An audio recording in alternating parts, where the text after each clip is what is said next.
Greetings, everybody, and welcome to episode 8 of White Flag Media. I'm your host, Dan, and I'm joined with my sensei and my good friend Mike over here, possibly with our friend Derek Noonan coming on later on. But thank you very much for everybody who is joining us live tonight from whatever platform that you're watching on. We thank you, we welcome you, and without any further ado, slightly further ado. For those that are tuning in for the first time, this is the third in a series that we've been doing with White Flag Media, episode 4, episode 7, and now episode 8. So if anything that we're saying seems like it's something that we've jumped on or you're missing some context, we would highly encourage you to go back and look at episode 4, episode 7, and now episode 8. Now, without any further ado, Sensei, I hand over the floor to you. Thanks, Dan, and greetings to all. This is really an auspicious time energetically, and I'm not just talking about what everyone's aware of what's happening from the energy coming from the sun, the geomagnetics affecting the magnetosphere, what's coming from the heliosphere, it's affecting the ionosphere, all the way through the planet to the crystal core. But this particular day, and I'm going to tie in we're going to do 3 protocols tonight. I'm going to tie in the first protocol because it's urgent, and for you as an individual, and for what the strategy is being used for by the dark at this moment on this day. So we'll tie the 2 together for the first protocol, and it relates to protection energy from being psychically attacked. And in this case, what the agenda is based on a celestial alignment today that's happening, where Pluto is conjunct with the moon in Aquarius. It creates an arc into Aries with Saturn, Mars, and Neptune, and the air of Aquarius fuels the fire. I could go on, but the point in relevance is that this alignment, it makes it conducive to do psychic attacks and soul swapping. And the dark agenda of the Anunnaki, reptilians, and Orions that are of the dark, they're literally right now, and we want to assist in mitigating this, looking for weak souls and spirits, especially in New York, that are part of the Bilderberg and part of the NATO meeting that Trump is having with the head of NATO, and they're literally going after high-level military people, high-level political people, and it's an attempt to soul swap them, put their entities into them, the dragon reptiles and so on, and just try to further their agenda in causing the chaos and upheaval, really to inhibit the continued ascension of those on the planet that are raising the frequency. But not to diverge a little bit, tonight's focus will relate to sight. And I go back to a time in 1988 when one of the crystal skulls was first channeled, and was asked, why does the skull not have any eyes? And the answer came back that it does have eyes, you just can't see them.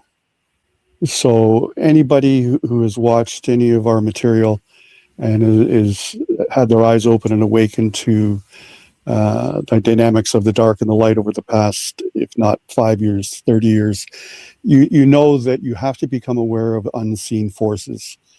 And so it's really incumbent upon us, as you raise your frequency, to understand you're not dealing with what your physical eye sees, but what your mind's eye, your sagacity, your perception beyond the physical senses.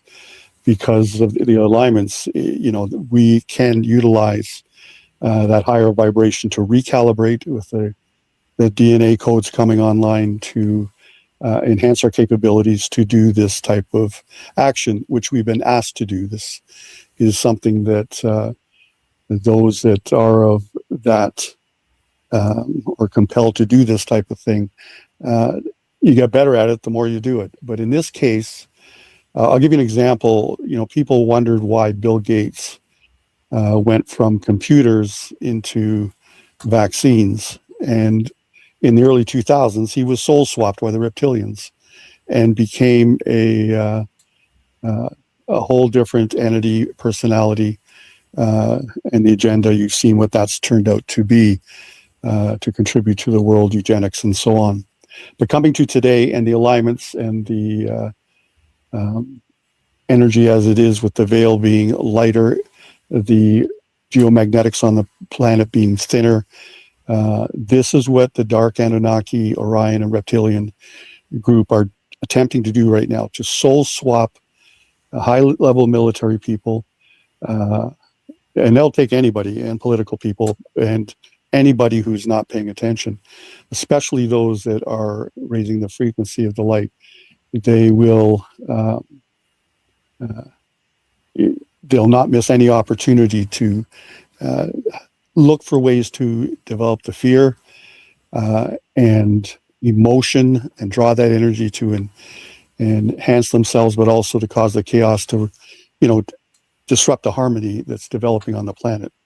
But for the opening invocation, I'll go over the protocol, integrate it with the opening energy protections, and follow it along in the way that you want to first protect yourself. But as you go through it, and it sounds kind of strange, but even if somebody, a human soul, goes into the Bilderberg or a NATO conference, and we know how corrupt NATO is, it'd be worse if they got soul swapped with an entity that is far more capable and wants to do far more damage. But we call upon the white light to descend upon us and come through us. We ask our spirit warriors and light ones of the universe to shield us from all vibrations that are not of the highest order, and ask all others to go back to their place and pace that's relevant to their evolutionary growth. Visualize a silver cord, silver root coming out of your feet, going right down into the center of the earth, as a golden white light goes through your crown, goes right down your cerebral spinal system, right down into the earth. Draw in the energy. Now visualize a cylinder going around your body, a cylinder of protection, and affirm that you are the only and will be the only entity that inhabits your physical vehicle, right? And the frequency that you hold is one of sovereignty, provision, abundance, aligned with source, and however you see it or him or her to be now. So go through the visualization in any way you want. Draw in the light through the crown, your pillar, cylinder of light of protection. Affirm. Remember, we don't invoke, we affirm, we declare our sovereign frequency, and that we are the only ones that will inhabit our physical vehicle. Now.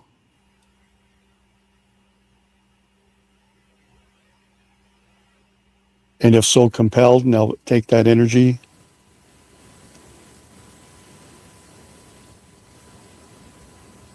and circle any image you have of any military people on the light or the dark side, any politician on the light or dark side, any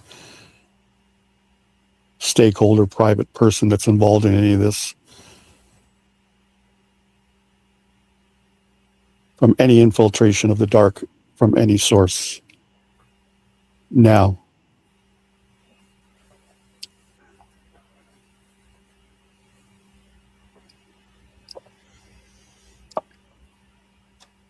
Five, 4, 3, 2, 1. It is done now. I recommend for the next 3 days especially, When you feel compelled, go through the protocol. You may and I've heard people say they've felt like they've been under a pressure, psychic attacks. The energy is out there. The dark has very few avenues left to attack the light, but they're trying. They're relentless. They've been around a long time. What we're dealing with as entities, archonic energy, has been around for thousands of years. And I'll just extrapolate a little bit to give you an idea, because a lot of people have asked about the recent show from NASA. That was part of an agreement on one level. There's many layers to this, but just not to spend our whole night on it, but just the basic concept is this.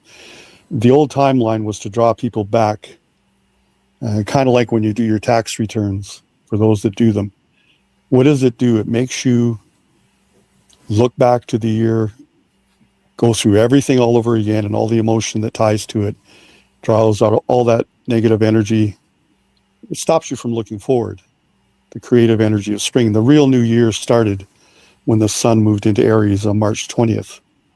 And what do? They pull you back on the old timeline. So this whole use of rockets and parachutes and the camera work that they used, they wanted everybody to go back to the 60s when Nixon called the Apollo mission from a landline in his office.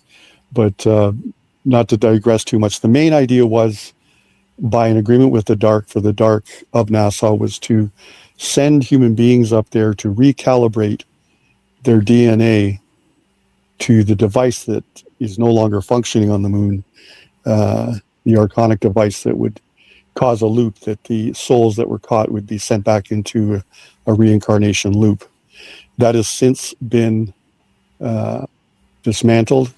The archonic device by the Ashtar command system, they've taken it out. But also what they did once the device, we'll call it that because there's so much more to how they got through a radiation band and so on. But the idea was to reprogram the DNA of these people to look at, even though they could not see it with their third dimensional vibration, their 5D body actually saw, and it'll trigger in their minds at some point on the what we call the dark side of the moon.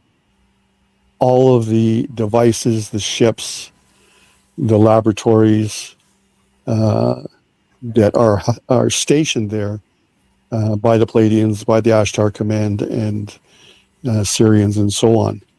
So if you really just take from tonight something could be of great value, is start to take into account in your thought process and in your, as you discern, there's so much going on more that the physical eye cannot see, and it's part of the literally all wars are covert alien wars. There's a much bigger alien war going on right now than ships going through the Strait of Hormuz, and it quite literally is for our consciousness, our DNA. But I'll just stop at that point if anybody has any questions. I'll check in with questions right now, Sensei, and it looks like, right as you say that, we've got Derek. Hey, oh, perfect. I'm always behind the 8 ball, so. No, that's okay. Your timing was actually really good. We literally just got into the do we have any questions? Sensei just went through the basic protocol. The step one, do we have any questions? Boom, Derek comes in. As they say, the question is clear, the answer is deep. That's right. Reality in a particle, reality in the moment, and Derek surfaces. Yes. So as I start, and Derek, maybe you can segue in at a certain point with what you experienced today. But right now, there is immense psychological warfare going on, and it's to distract people, but also to nudge them a bit to wake up. I'll give you an example. When Trump first talked about, or when the Epstein files were first asked to be released, the first thing Trump said was, well, why are you still talking about that? And, can't we get on to something else? And the reporter at the time who asked the question, as many afterwards said, they got outraged. And that was the military's goal. When they approved the contracts for Ozempic in the States with the Norwegian company, when they approved the glyphosate in the US, same thing happened. Outrage came forward. They understand that if you just tell people something, they won't do it. But if you do it in such a way that it causes an outrage because it doesn't make sense, in each of those cases I outlined, by doing it that way, they awakened another 40 to 60% who knew nothing of what anybody was talking about, including the Epstein files. And when you go back to, as an example, Operation Warp Speeds, and you hear Trump say, vaccines saved a lot of people. What do you mean? There's so many people that have been hurt by vaccines, which is actually a misnomer because they were bioweapons. But the majority of people were saved because the military put out all the saline vaccines that saved not millions of people, but billions of people around the planet. So when you're looking in the States right now and you see and hear right now what's going on, a lot of kerfuffle with people like Alex Jones and Tucker Carlson, and whether it's Rogan or Candace Owens, it's all a show to cause interest, to cause pay attention. And the military only gives Alex Jones certain information because he's a savant and that he can't keep his mouth shut. The best information they're disseminating, because she's working with the UK White Hats as well, is Candace Owens. So when you hear that Taylor Greene is against Trump or anybody's against, that's not the case. They're just causing interest and outrage. That's the psychological awareness that they have. They're miles ahead of us on how we function and process things. I mean, the average age and mentality they advertisers promote to is under 10 years old. I mean, to get people's attention to look up and above, beyond the moon, let's fire a rocket up and bring it down with balloons and parachutes. There's been a space station running around Mars for decades, manned by Chinese, Americans, and Russians. So all of this is going to come out, but for the moment, they're keeping attention in the Persian Gulf, the Iranian situation, and look at the Strait of Hormuz. But that's not where the action is happening right now. Actually, since January, MonkeyWorks has been watching the C-17s fly in, but they didn't know what they were doing. There are over 100,000 American troops, the highest level troops. We're talking SEAL Team 6, the 86th Airborne, the top Rangers, 160 operatives from Space Force called the Night Stalkers.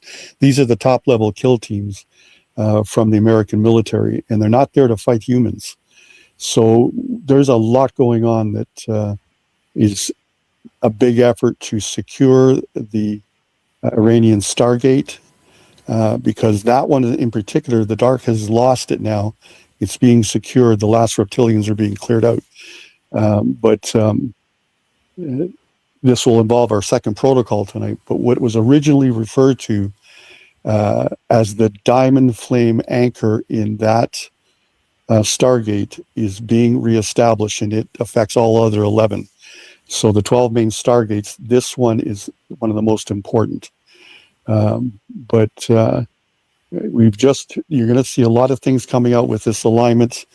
Mercury's gone direct. We've got the situation with the conjunction of the moon and Pluto, which is very revealing, disruptive to the dark. The energies from Aquarius to Aries, it's fueling the fire of Mars, Neptune, and the old structures of Saturn. So we're going to see a lot of things like the lawsuit that's coming against Trudeau and the newspaper in Toronto, a lot of disclosure of what's being hidden. And Derek, maybe you can use that as a Sure. segue to what your update is. Yes. So the gentleman that's actually launched that lawsuit against the Toronto Star, his name is Jeff Brown, and I guess I'd interviewed Jeff just as that book was published. You can go to my site. You could find it. It's probably been over 2 months, probably about 3 months ago. Um, just as as the winter began. So I'll really kind of read his book. It's quite fascinating. But just to kind of give you a little bit of an idea of what it was. So Jeff, he's actually an accomplished author. He's written about 6 books. Many of his books before this one were all on meditation, becoming centered, Eastern philosophy, things of that nature. So he was a lawyer in Toronto. He was in that rat race, and then he eventually said, "You know something? I I need to get out of this." So he exited that world. He went up to Guelph, studied yoga, studied meditation, studied Eastern philosophies, and then one of his books, I forget the name of it, but he it was a combination of yoga and meditation, self help book. So a particular person got quite interested in that book, and her name was Sophie Gregoire. So Sophie Gregoire read his book. She was fascinated by it. She sent overtures to the publisher. She goes, "I have to meet this guy, and I have to interview this guy myself, or do something in combination." So in the book, he describes actually his very first day of going up to Rideau College and meeting Sophie. Um, let's let's just say there was a developing friendship. But you know how you could have he was in a good place. He was solid, uh, very well centered, and someone wants to befriend him who is not at that particular point, who quite interested in several different perversions. Let's put it that way. Um, Someone who had an extramarital affair, and someone who I'm going to extrapolate, and you could find out in his book, because of this behavior, she became a security risk. Well, we don't know what's going on with this woman. So as his story develops, she wants to become a confidant with him, and he's kind of willing to accept it. So that's how it works. And then he gets to a point where he says, "Listen, I had enough of you. I had enough of you. You're what I've learned about you and Justin. I got to get out of here." But that exit wasn't very. It it was not easy at all, because if you can just visualize the national security complex, saying, "Well, what has she told him?" Well, we have to watch him. So he lived years of under surveillance.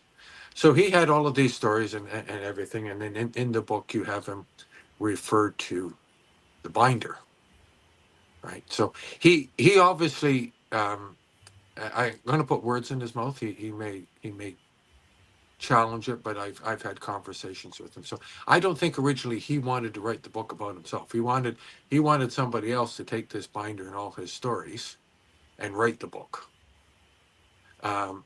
But first, some of the things that he learned were salacious, and don't forget this is coming off the COVID times, and he's basically firsthand witnessed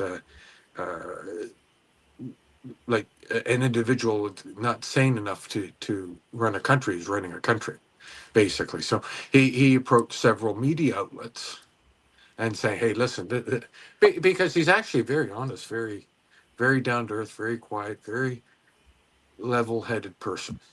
Okay, and he carried this burden. So he's as the book progresses, he did it quite well, where he's writing how he went into meeting her, and then how things just progressed. So now he's looking over his shoulders constantly. He's under constant surveillance, and he just wants out. He wants out. So how does he get out? He said, "Well, let's just roll this story open."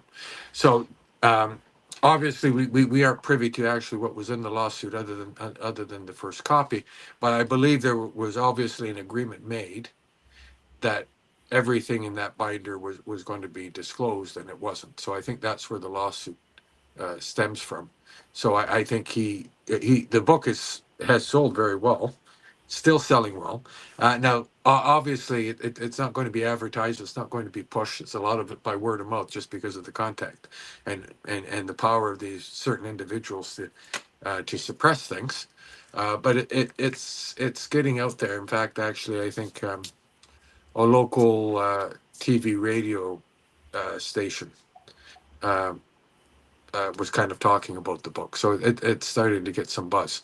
So that's kind of where it's at. So, and I think he himself, he probably just wants this initial shock of the lawsuit to quiet down. And I think once that gets uh, once that kind of settles down, I'll even ask him again if he wants to come on and do a follow up interview, say 6 months after the book's been released, sort of thing.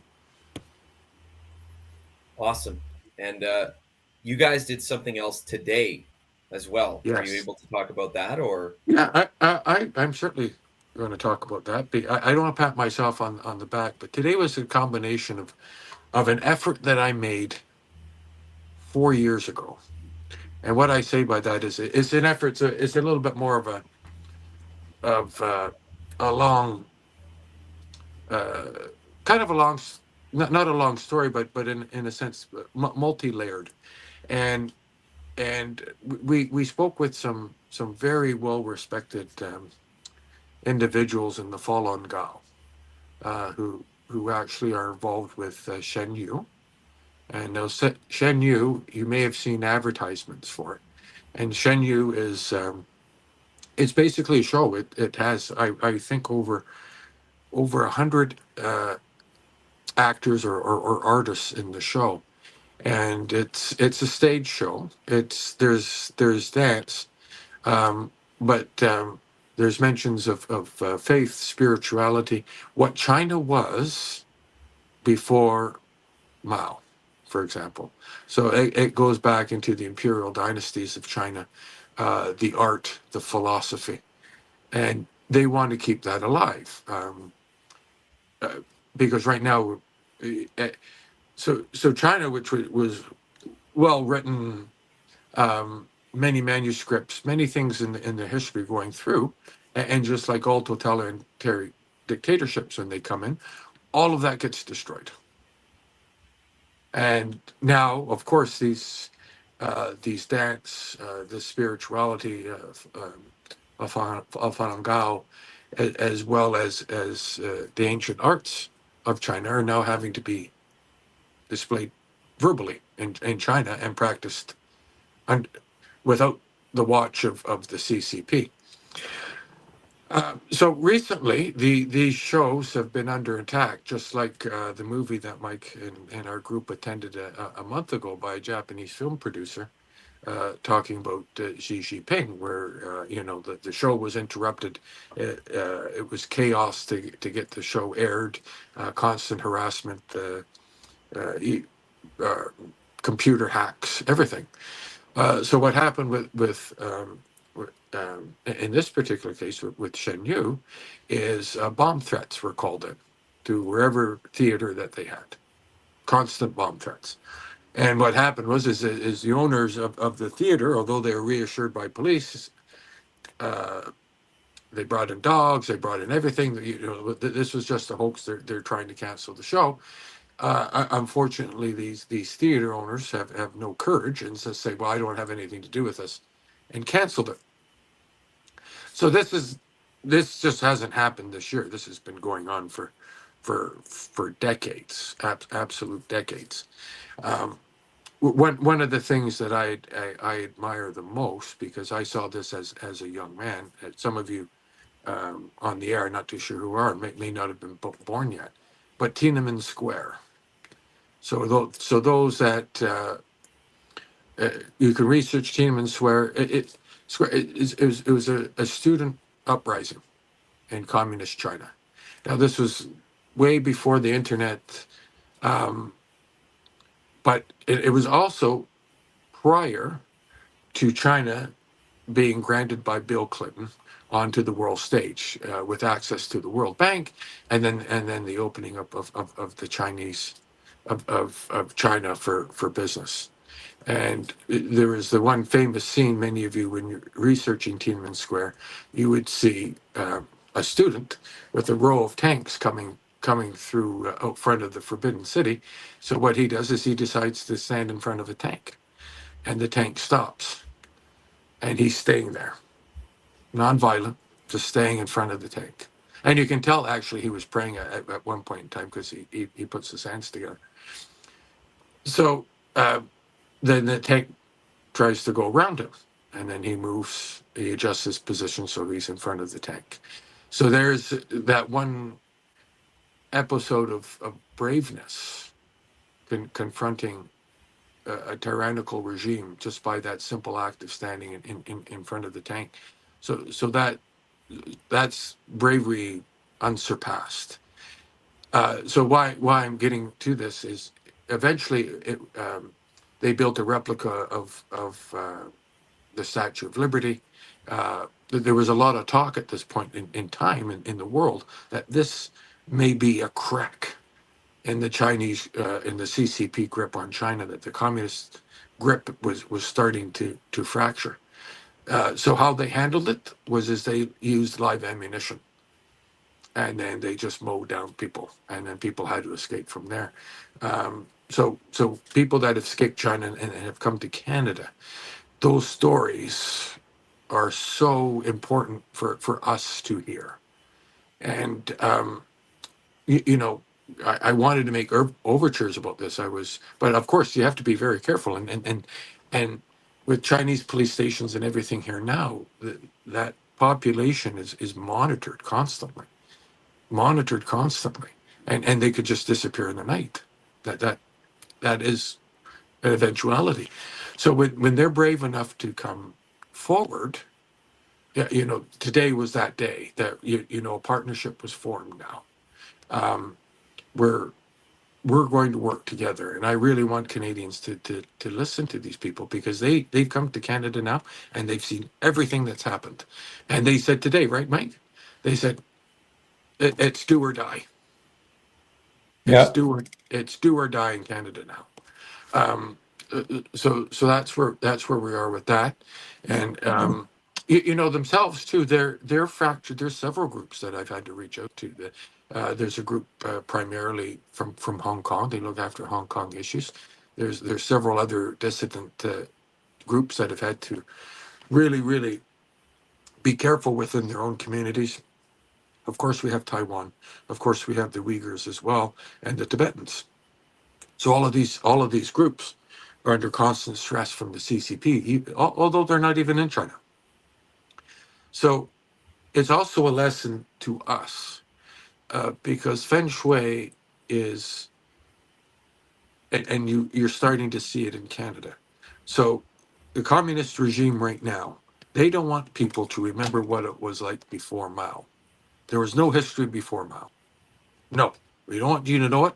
We don't want you to talk about it. It never exists. Forget about just walk by the Forbidden City. You can't go in there anyway. Don't look at it. Don't look at the Great Wall of China. Don't look at it. It doesn't exist. History begins at Mao, and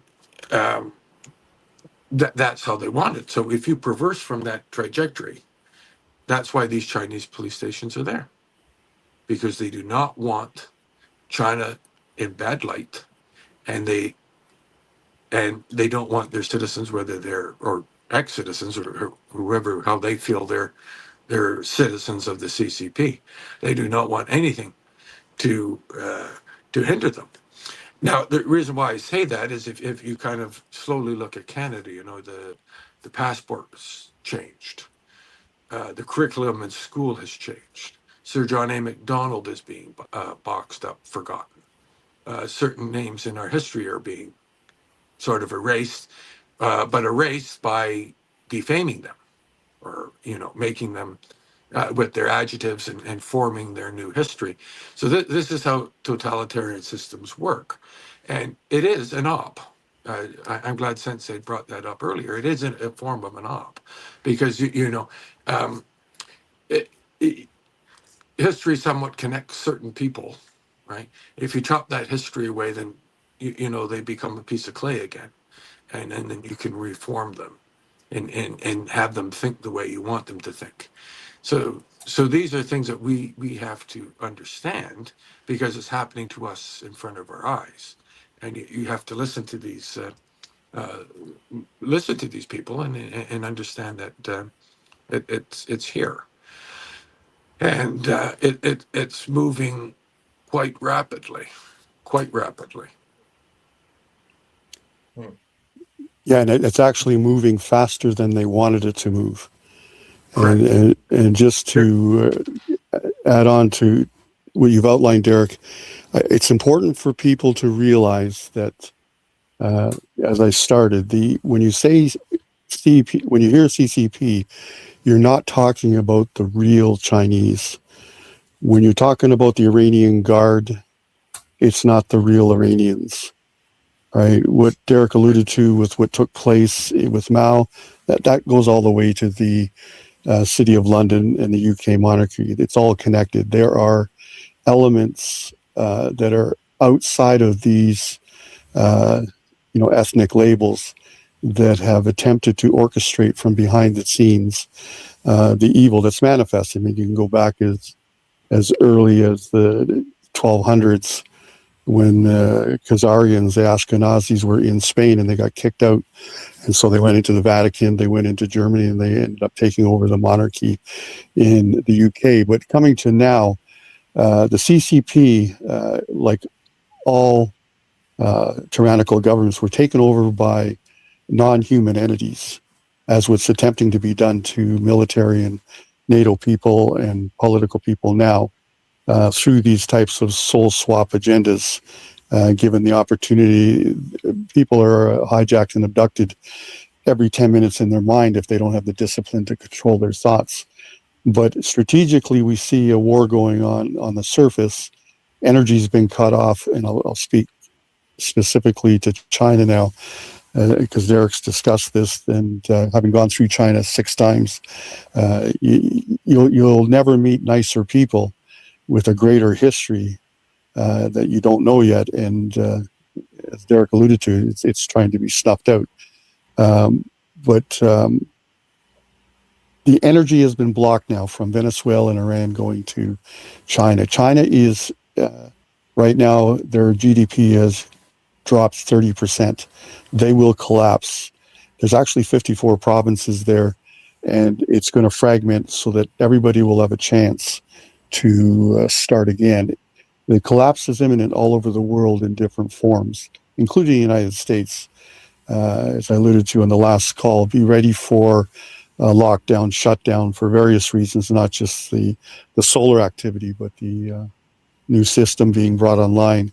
But this battle is going on big time, way under the ground, in a system that people don't realize that China is connected to Tel Aviv. The CCP was in Tehran, along with the Mossad, the CIA. It's all a network that was functioning. Everybody's looking up to see what's coming. It's not happening below our feet, but it's going down. And the teams that have gone into, as I mentioned, into the real portal, Stargate in Iran, more in the hills and mountains than near the waters, it's being secured, as many places are. So there's so much hope. On the surface, it looks scattered, but the intelligence level, the psionic level of the intelligence people in the white hat military, is way beyond most people's comprehension. They are so capable and are 10 steps ahead with technology that's up to 2,000 years ahead. So don't get caught or distracted by how people perceive Trump or anything else. It's going to plan, and it may not look like it, but it is very, very positive. And this disclosure, what's happening with Trudeau, it's going to happen to Obama, because if the Galactics require it, there has to be a total disclosure. So how we can help actively is to stabilize our own energy grids inside ourselves, to stabilize and connect, as we're doing right now live, with those that are in control of their attention, their consciousness, and are looking to connect on the grid that will help stabilize the planet. So there are a couple of things that people need to be aware of that will help people understand what the big, from the big picture, what was going on. You had 131 tunnels in the States, maybe more, 1,400 worldwide, these deep underground military bases and places where the elites were going to go. It wasn't for a potential nuclear fallout. It wasn't for a potential biological warfare fallout, particle weapons, energy weapons, the plasma energy weapons. All of those things could have happened, but what they were really concerned about, and this was discussed by the Crystal Skull in 1988, was the magnetic axis shift happening on the planet. Was starting to really accelerate in 2014, and it was mentioned way back in 1988 that it's the primary concern, because you hear all the rhetoric of the climate change. It's unbased, not validated by any true science. But what is really causing it is the magnetic pole shift from the pole star to the Vega star, and it's been moving from Canada to Siberia for last several years to the tune of 25 to 55 kilometers every year, and it's shifting. And if it goes past 17 degrees, that's big time trouble for the planet itself. It would cause even more seismic activity than it's happening now, more hurricanes, more anomalous weather. But this is the whole process. You see the Earth is a big magnetic bell, and the Earth is a lot bigger than we've been told.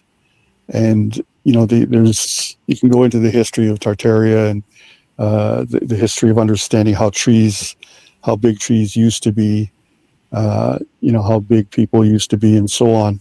The agenda over the last several thousand years has been to cut the oxygen level through various ways to weaken us, to inhibit our growth, not just in our physiology, but in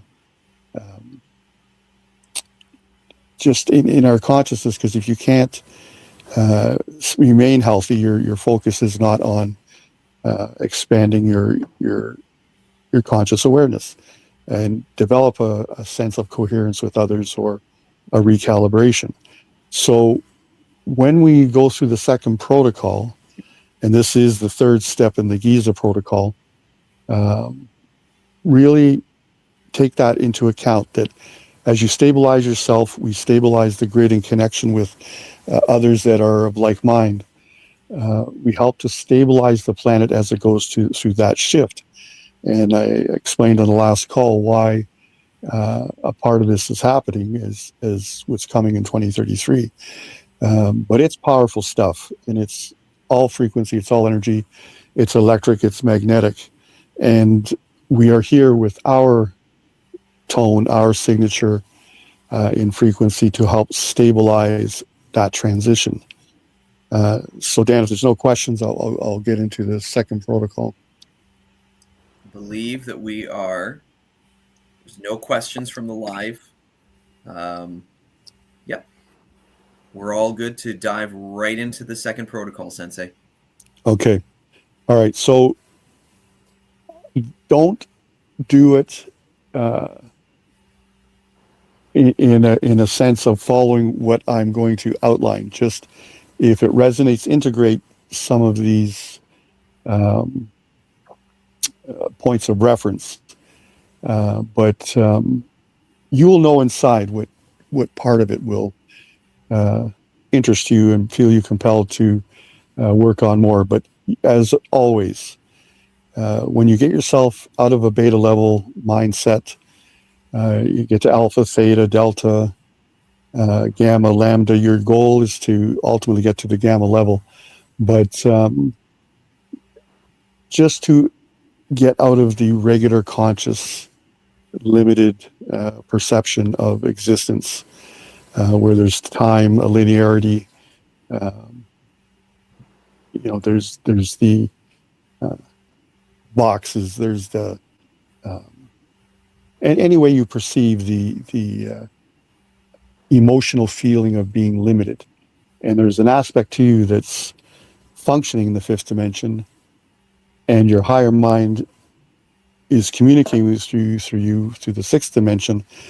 When we put the circle of skulls around our golden ring, around our etherical gold pyramid that we sit to meditate inside of, understand that the beings that programmed these skulls came from the 8th, 9th, 10th, 11th dimensions.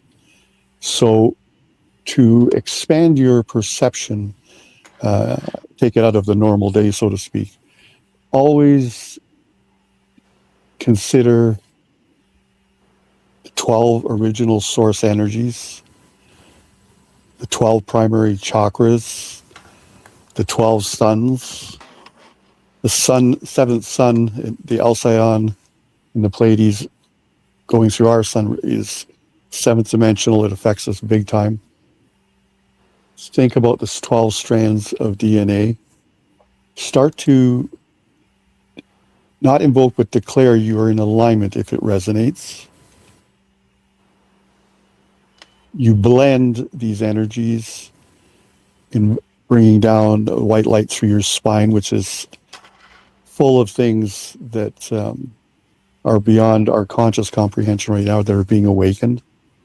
As you draw the light down through your spine, down through into the crystal core of the earth, you draw back a golden, green, whatever color resonates. Green is the healing color, into your heart center. Take that energy from the earth, because we are connected to the earth, through your 12 primary chakras. As you see them spin and accelerating, getting brighter, take yourself through that alignment a few times.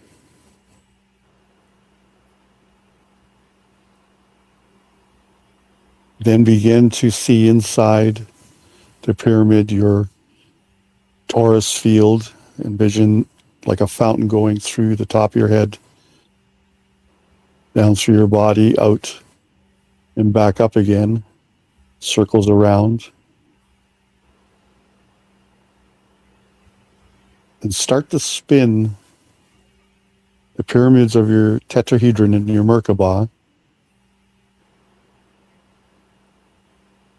the bases of which are from your elbows and your knees, spinning in opposite directions. So everybody knows what a tetrahedron is, the two interfacing pyramids. Start to spin the upper one opposite to the lower one. It accelerates the torsion field.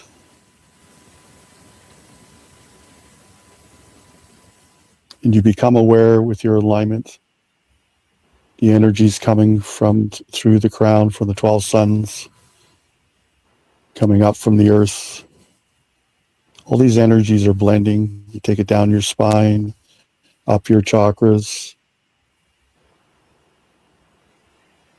Simultaneous to that, you bring in the gamma light photons from the sun into your heart center, into your mitochondria. And in whatever way you see the energy, which are all portals in the chakras or the octaves of the spine, spinning, brightening, it gets to the point where it becomes a blended energy, a light, ever expanding your Merkabah. You're not protecting from anything at that point because you're too powerful. What you do at that point is you transduce any negative energy that comes into your field. You resonate the pulse of your heart with the earth, the pulse of your pineal gland with the sun. Let's make those mental connections.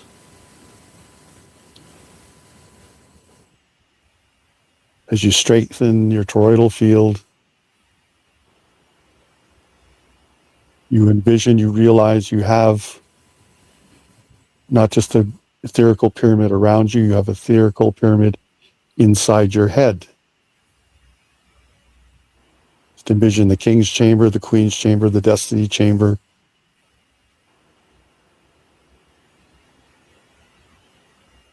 The macro with the micro. You're balancing female and male energies, celestial energies.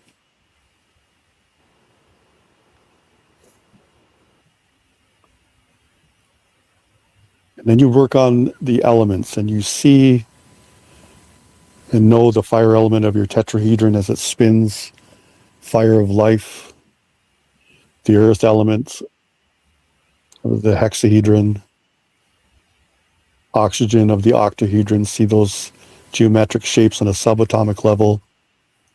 They count. Ether in the dodecahedron, water in the icosahedron. All of those geometric shapes spin. Bring it into your torsion field, in through the heart.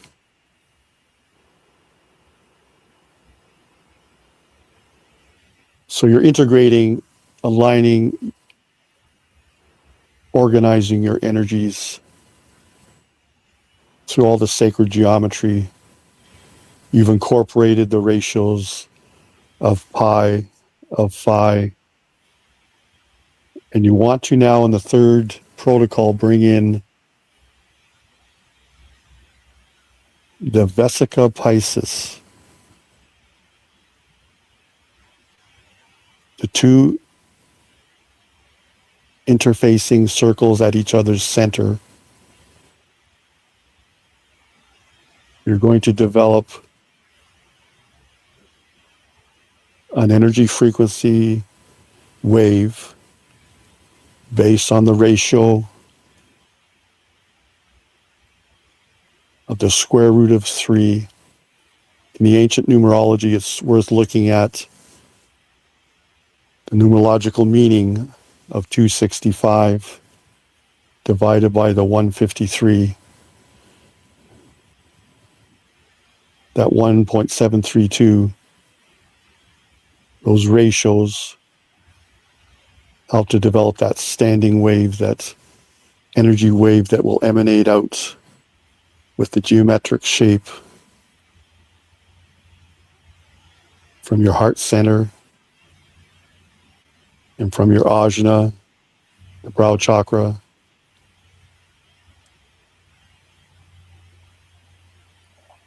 And it emanates out from your body, not just an inch or two like your etherical body, or 33 feet minimum. It goes as far as your perception can take it. And our goal is to connect our golden rings with others, support the grid of the planet, help to mitigate, transduce any negative energies from the epigenetics of DNA all the way to lower astral plane attempts by the dark to hijack life force energy from any being on the planet.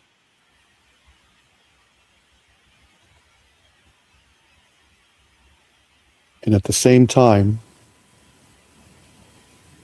follow a pattern. It's recommended, this comes right from Yeshua. The 153 relates to one inhalation, deep, hold to a count of 5, exhale to a count of 3. And that pulsing wave emanates out in a frequency that not only strengthens your Merkaba,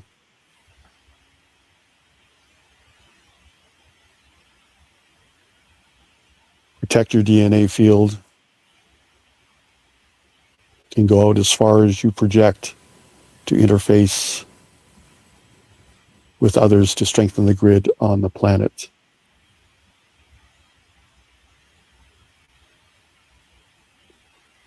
Once you establish that physical, mental alignment, spiritual, emotional can be achieved integrating whatever mantra that resonates with you.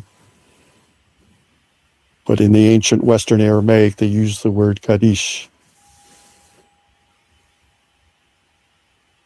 The phraseology, kadish, kadish, Ephatha, Ananura, Shlama, it relates to a wholeness, not holy like kadosh, but a wholeness and completeness as you are aligned with infinite strength and abundance.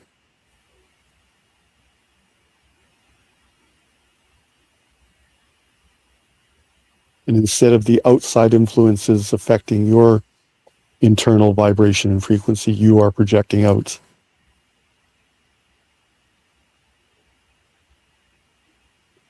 To impact your immediate surroundings and people. It's recommended to go through the breathing cycle at least 7 times. You can do this as many times as you want throughout the day.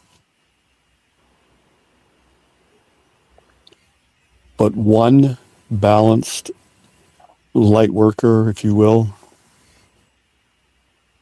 totally in resonance, the higher frequencies, pulsating with the solar, the Helios, and Arta, the earth, Terra Christa, the heart, and pineal gland respectively, can affect one individual, 55,000 people.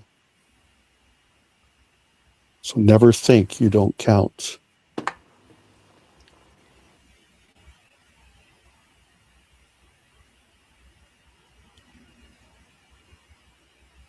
And I'll just step right into a third protocol that relates to not just the protocol we went through, but also a problem that's arising with a lot of people that were affected by the bioweapon. And it focuses on the vagus nerve, vagal toning. Studies in Spain and in Germany have shown that these weapons were designed through the injections or through the air, however they were absorbed into the body by individuals that were affected by what they called COVID,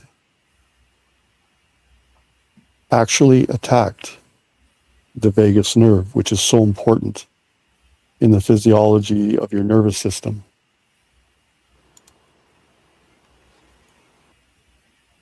The main thing that it attacked was the regulation ability of the amygdala. The amygdala part of the brain relates to how you process threats, fear. They wanted people in a state of fear of being threatened all the time. Somebody in that state is negative. They will not create, let alone co-create. They're not coherent. This is what this long COVID is really all about. And the solution relates to understanding that they can repair their vagus nerve, and that's achieved through proper toning. It would surprise people that the vagus nerve sends its energy, 80% of it, up towards the brain, not the other way around. But you can help to resonate the vagus nerve with the 144,000 pyramid grid, the 12 crystal skulls, the 13th in Bermuda, wherever your perception wants to go, right? Through a frequency wave using the Vesica Pisces and toning correctly. You can use just the Ujjayi Pranayama or the basic Brahmari breathing the yogis used to use. But the key to it is to make sure it's continuous. So even if you do a simple Om sound, or in that case, just make the sound of a bumblebee rolling through from your nasal cavity, it just won't help to create through a humming nitric oxide to help your physiology, but it will help to reestablish what's been damaged with the vagus nerve. Again, it relates to the impact it has on the immune system response, the pituitary adrenal response, and how it affects your mitochondria.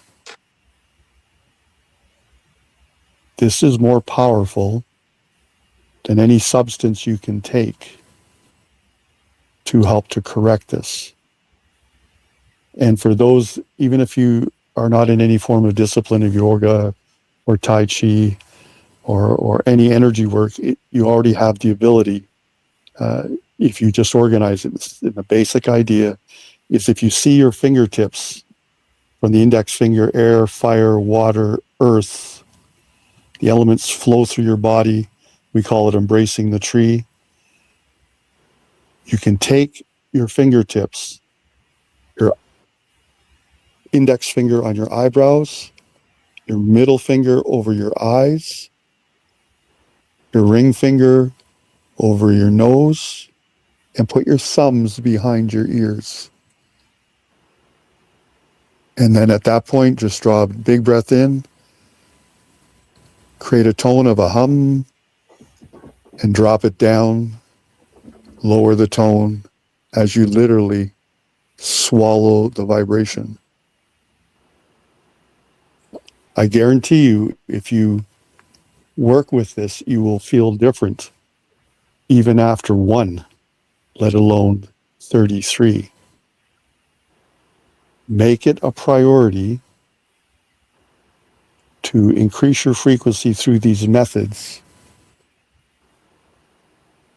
for your own health and well-being in your central nervous system. It'll help the cerebral spinal fluid move better. It'll help the function of the vagus nerve from the heart up to the amygdala to help to regulate it, to get to a state of that sovereignty of your energy is in your control. You become impervious to any psychic attacks or any attempt to infiltrate your physical vehicle. And as you expand the feeling, do not limit yourself. You can use the skulls. They're available to you to see beyond just this dimension, to help to stabilize the earth from the magnetic pole shift that's taking place, that's going to lead to the change in the rotation. We are in an incredible time, depending on how you align with it. This recalibration is real as you recalibrate all these downloaded ascension codes, longevity codes, warrior codes. Take the time to contemplate all this, integrate it. It's only for our betterment and the betterment of the planet.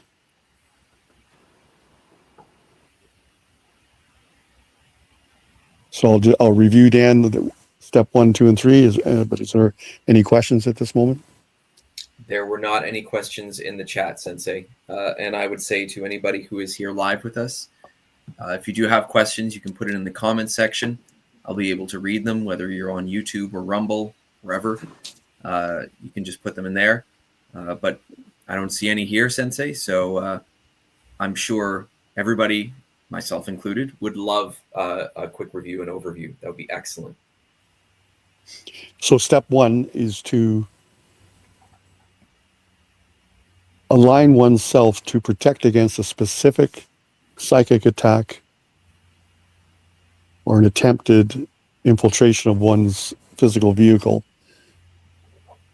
And that happens through visualizing golden white light going through the crown down your cerebral spinal system, seeing silver roots going out through your feet into the core of the earth. Envision a cylinder of light around your body, and you affirm, it's important that you affirm that you are the only one, the only thing that inhabits your physical vehicle, and that your frequency is one of sovereignty, aligned with source in whatever way you see that happening. Protocol 2, we'll call it the 153 protocol, relates to creating an emanation field out from the heart, out from the brow chakra. And this is after you've built your etherical pyramid, you've aligned your spine, your 12 primary chakras, 12 strands of DNA, 12 source energies, the 12 suns, the 12 crystal skulls around you, around your pyramid, around that golden ring. You regulate your breathing, 1 breath in, hold for 5, and as you breathe out for 3, you just intone kadish, kadish, kadish. And what you're saying is, you are whole, you are one with, you are sealed and in control. There are many phrases they use in Aramaic, like Zahara, Epoch, Shlama. I've gone through Shabak or Taka, Shuhar, Momona Kadisha, Efa, Patha, and Anura. But just remember the term kadish, kadish, kadish. You'll feel the power of that. Do that 7 times. In the geometric shape of Vesica Pisces, see it emanating out from your heart center in your brow chakra.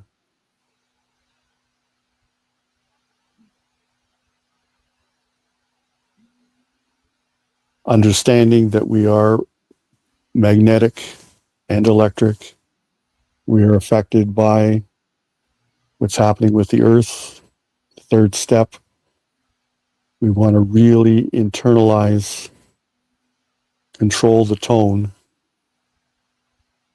of our vagus nerve, the vagal tone. And once you're in a state of settledness and stillness, again, you can use whatever type of tone you like, whether it's the or the om or the hum, a type of hum or tone. Place your fingers in the position, eyebrows, middle finger above your eyes, ring finger each side of your nose, your thumbs underneath your ears. You'll feel the spots go through the tone and literally drink the hum. Drop it down with the idea of healing your vagus nerve.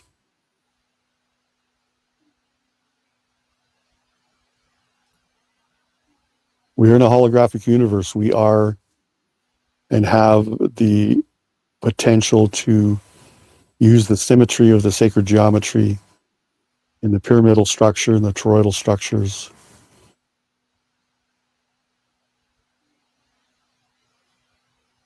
They're right now preparing on the what we call the dark side of the moon, the enhancement of drawing in adamantine particles, tachyon energy, accessing it more to this density to help the ascension of us and the planet.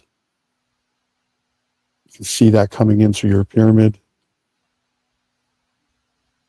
But the numerology, especially, just to go back to the ratio, of the 153. If you divide 265, the 153, you get the 1.732.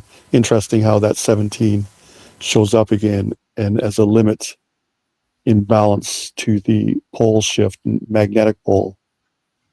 They don't want it. They can't go past 17 degrees. That's when real havoc will happen on the planet. That's what happened in part with the Atlanteans. You know, it's an interesting thing to note that in 1989, the skull mentioned that at that time there were almost 3 million Atlanteans on the planet that have come back into the reality to help to mitigate the same thing that happened then. They actually cracked the mantle at that time with the misuse of their energy weapons and their crystals. But here's our time to stabilize the energy grid as the shift happens to get the planet back into a proper alignment for everybody's benefit. And we're directly in that time now. So on the surface, they're going to cause distractions. They're going to attempt to cause chaos. Don't bite. You're the one who's going to be calm, and knowing that the light truly are in control, and what's shifting is to enhance and our betterment for mankind in so many positive ways. But the battle is on right now, and it's not just in this dimension. It's not just in the air. It's underneath. It's in the oceans. It's underneath all these hot spots that we see. And we've got some very powerful beings assisting. But we need to, as an observer, consciously decide whether we want to participate and enhance that, as I mentioned in the last call, getting back into a harmonic frequency with the universe, initially with ourselves, with the planet and the solar system, and it goes on from there. So that would be a big step tonight to integrate and achieve and bring it into your regular protocols. That is awesome. Thank you very, very much, Sensei. We do have a couple questions now, if we can go through that. There aren't many. One is an expression of gratitude, and just a amazing wealth of information. Thank you for all that you do. A couple of other thank yous here. And then a question here.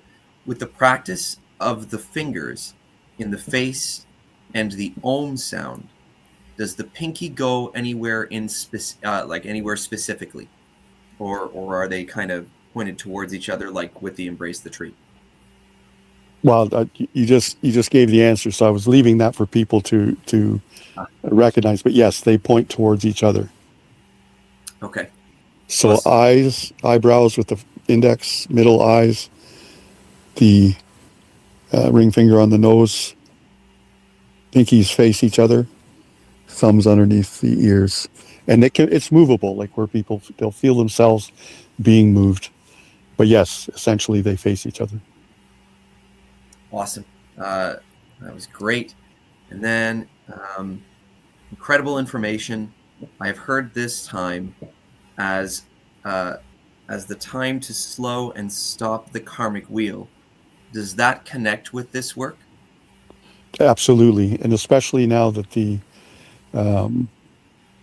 if you first of all recognize karma is an alien construct, and the archons had the soul trap machine on the moon no longer functioning. It is not a spiritual concept. It's an alien construct. Right on. We are creators. When you think about it, it's like there is no such thing as past lives because there is no time. It's a simultaneous life. To think in terms of having a life doing this and paying the price in karma in the next life, it's not an accurate perspective. That makes sense. Because if time is only as we perceive it, a third dimensional concept that goes in a straight line. It's actually, time is actually an alien construct as well. Yeah. Okay. All of anything that limits us is an alien construct. If we stay in our still point, state of peace and harmony in our heart, then our spirit will really resonate with that in a creative, constructive way. That's where we're meant to be. There is only now. So the person was accurate. It's all about now. Right on. Sensei, what? Oh.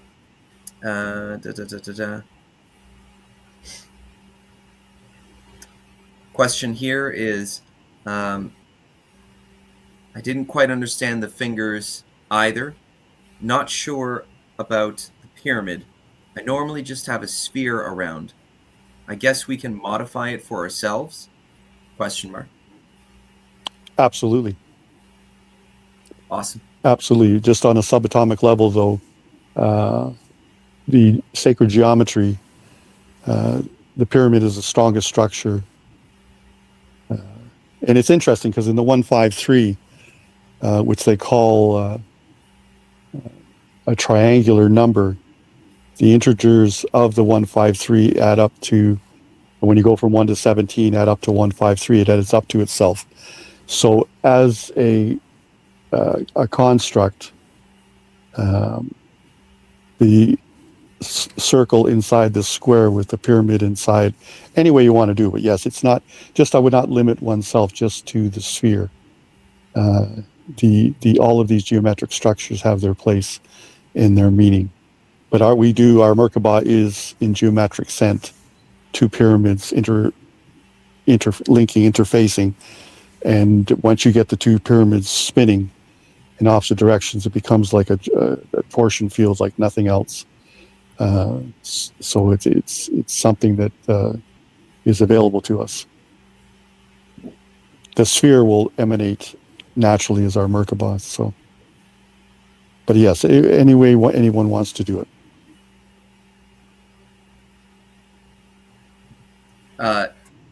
Sensei, oh, see, okay. I will connect this with a few other things. Number one is there's another thank you so much. I felt the energy of the pyramid. And then a question, follow up with the pyramid and the spheres.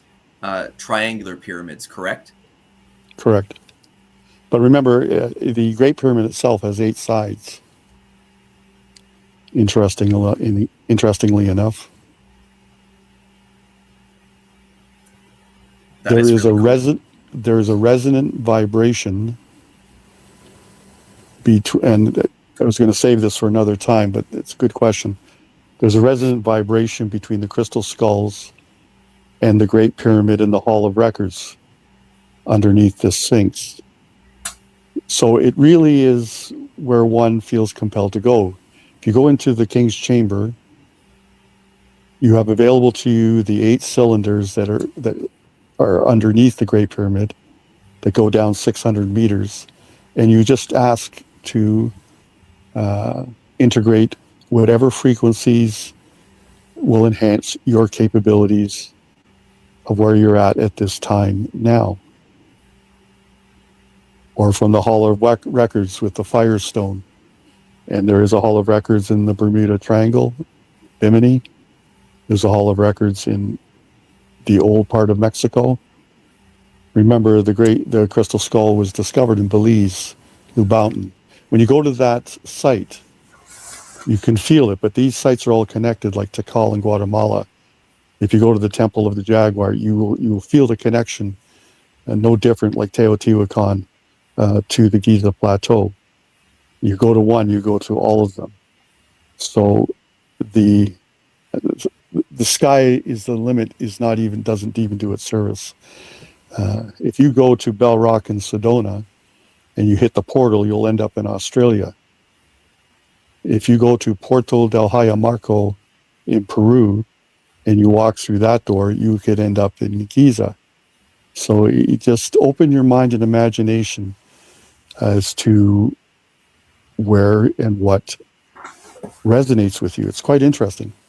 But start with enhancing your own capabilities. You might find that interesting. The skulls were designed for our benefit if we tap into them, ask the questions. The energy of the pyramids for our capabilities, and on it goes. And all they ask us to do is integrate our energy to help to assist and support the grid. Fantastic. Sensei, in the very beginning, and throughout some of these protocols, you were talking about how people have been under attack, and quite synchronistically, as I was at work today, a couple of friends of mine were experiencing that exactly, and they, we kind of landed on, hey, maybe you guys should pop on tonight and join us live, and they did, and they were some of the people who asked, so and expressed some gratitude. So I thank both of you, my friends, for participating and coming on tonight, and I'm very, very grateful that that you two were both able to be here, and that you got something out of it, and for everybody else as well who came in and participated. I know I'm energized after that one. Sensei, as always, arigato gozaimasu. That was really, really appreciated. Well, do tashamashite, and I really thank everybody for participating as well. It doesn't take a lot of us to impact and emanate the grid, so to speak, and it helps to bring a harmony and peace. And as things start to get bumpy, you, as in all of you, will be the ones that will keep the calm as the storm goes on around you, and just let everybody know that we're going to come out of this way ahead. Us, and Mike and Derek, take that peace and that vibe with you as you go into the trenches, as you often do. Really, really appreciate both of your efforts, ongoing, and the work that you guys do. I know that you guys are beacons of light wherever you go, so it's really, really appreciated. And I definitely needed it this week. And it's a point that you're making, Dan. It's very important because a lot of times we go out into the world unaligned, not grounded, not stabilized. Take the time, folks. 5 minutes, even just 5 minutes, if not 15, 20, 30 minutes. 33 minutes is the best, but align yourself, attune yourself, energize yourself, align your geometry with the frequencies, get your torus field up, get that energy stronger on the inside when you and before you go outside. Nothing will affect you. You'll be like a mirror. You hear that word, friends? Hope you guys are listening still. That's wonderful. Thank you very, very much, Sensei. And again, everybody else who's tuned in live, we always really, really appreciate this. And take that energy, take those protocols, and apply them. And that's how we synchronize and align. That little step is everything. It's not entertainment. This is action. And coming on, that's why we do the lives, so that everybody can participate. You're much more powerful than you realize. And there's nobody walking around you in your world that should have an impact that would make you feel less. Just know that. Trust in your knowingness. Stand in the power of your enlightenment. Things will proceed. Still, slow and steady is the pace, right? Lots of calm and grace. Arigato, Sensei. For everybody else, I think that's a perfect note to end on. So good evening, good day, and walk with light on your way. Adonai. Thanks, Dan. Arigato, Sensei.